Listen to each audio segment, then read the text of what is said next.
put together a short video.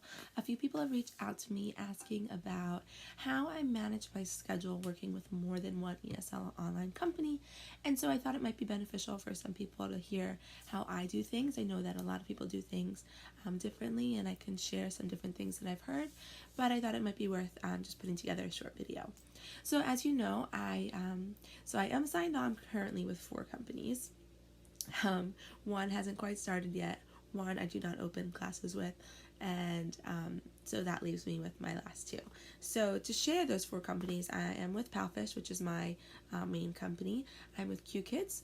I am with, and I do classes with QKids, though I have been canceling a lot to work my Palfish classes.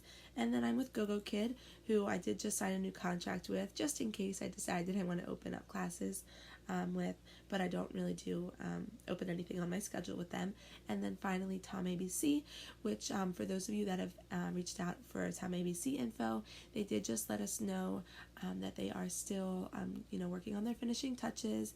They are hoping that the system is ready to launch soon, but they're just trying to ensure that everything is 100% ready to go to avoid any glitches or issues and things like that. But they are currently in the hiring process, and it looks like at least a month or so before the program launches. So if you are interested, feel free to reach out to me. I would be happy to provide a link for you for that. But so my 2 companies that I primarily am with are Palfish and QKids. So as you may or may not know, Palfish has a wide 24-hour open schedule. You can book pretty much anytime that you want, as long as somebody is going to book you. QKids has a very limited amount of availabilities, and they book you, and that falls within, it's like 6:40 a.m. Eastern Standard Time to 8:40 a.m. and then on the weekends it's those same times plus 8:40 p.m. to around midnight, give or take. And these are both Eastern Standard Time, so flip to Beijing time, morning and night. Now, they book you out at least a week in advance. So with QKids, you're going to know your schedule a week out. Palfish is a totally different game, right? Palfish, parents book you.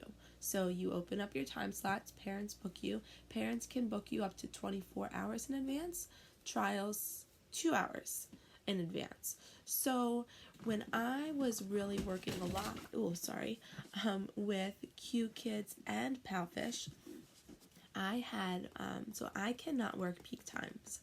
And I know I've shared that before, but I can't work peak times, so I cannot work the 6:40 to 8:40. So I did not work QKids during the week ever. I only opened up my Palfish from my 4:30 to 6:30 because that was all I could work. So I knew during the week that there was no possibility of me having QKids classes. Now, weekends were a different story. Weekends I could work QKids as well. So what I did was continue to open my 4:30 to 6:30 with Palfish, and then I only opened 6:40 to 8:40, whatever that time was, with QKids. So I knew in my head that anytime I had classes scheduled between 4:30 and 6:30, it was always Palfish. Anytime I had classes open from, classes scheduled 6:40 to 8:30, it was always QKids. So it was always just this time I'm on this platform, this time I'm on this platform.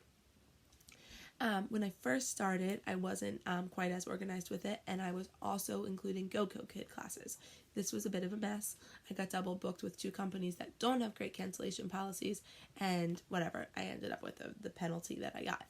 But if you are going to allow yourself to get overbooked or double booked, here's what you want to make sure. Know your company's cancellation policies and know them well. Know their booking policies. So if you're going to open up the same time with a company, so for example, like QKids and Palfish. So I know a week in advance that I'm booked with classes on QKids.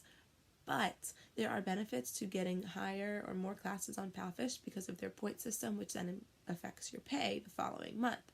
So if I know that I'm booked on, say, Friday night with QKids, I can open that up with Palfish still. See if I can get that booked. 24 hours before, so 24 hours before those Friday classes, I'm not booked with Palfish, I can close them up, I'm good to go. If I get them booked, now Palfish has steep penalties for canceling, so you don't want to cancel with Palfish. Q Kids, fortunately, but unfortunately kind of for Q Kids, because I think that this is what people end up doing, if you cancel 5 hours out, there is no penalty whatsoever. None, nothing. So it's up to you to decide if you'd rather put your time in with Palfish, you'd rather put your time in with Q Kids, with GoGoKid, whatever companies you might work with. So, the benefit is that you can give more time to get booked with another company if that's what you'd rather work with. Now, if you're looking at two companies like Palfish and GoGoKid, you lose points with GoGoKid if you cancel at all.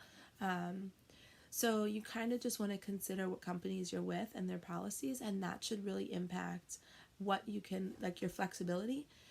If you're with two companies that aren't very flexible, I suggest saying, setting yourself certain times for one company, certain times for another company. Yes, of course, if you have a company that then allows less than 24-hour booking, you can open slots with them. The only thing, which I ran into in the beginning, was that then, when I first started, I had a Saturday overnight where I had classes with all three companies, and it was like, okay, I'm with Palfish and then I'm with QKids, and I was going from tablet to computer within, back and forth within a couple hours, and it was really confusing and really hard to monitor and manage.